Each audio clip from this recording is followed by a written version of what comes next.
Why and when did you have the idea to make the best werewolf movie ever? Well, I didn't think I'm going to make the best werewolf movie ever. No, while on Kelly's Heroes in 1969, literally the week after the United States landed a man on the moon, I was being driven from from Belgrade to Novi Sad.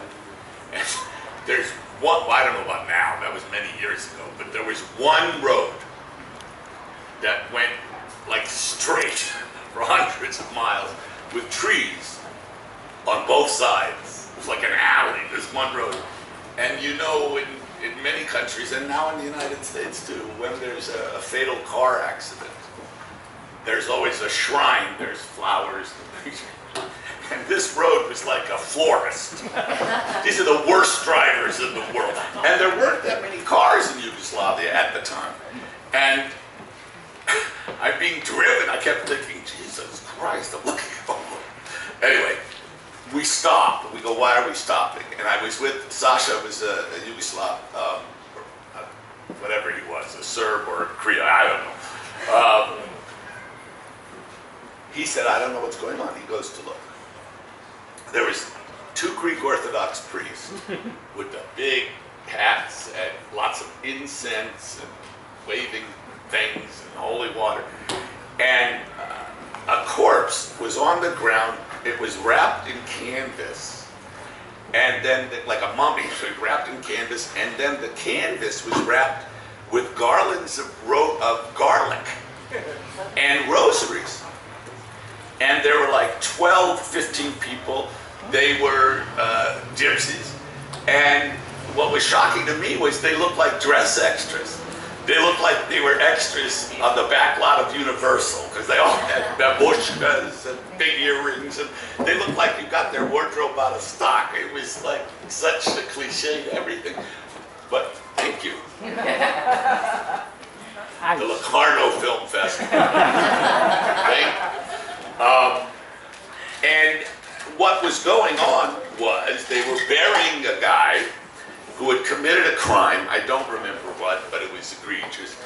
And they were burying him in the crux of the crossroads here.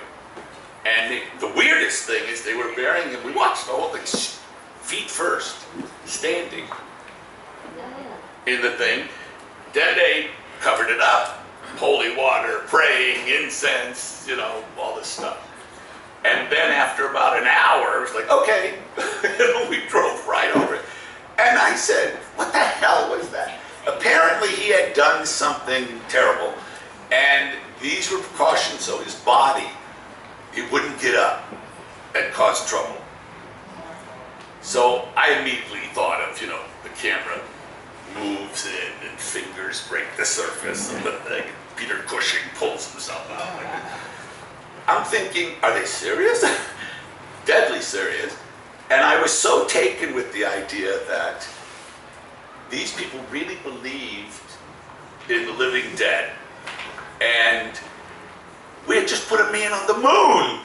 You know, it was like, what century am I in? So I thought that's a great premise for a movie, which is how do you deal with something that's impossible when it's happening to you and right in front of you? How do you deal with it? How do you deal with the fantastic when the fantastic isn't real, but it really hurts? You know, it's like, what the, you know, because nothing in most of our background prepares us to deal with anything of the supernatural.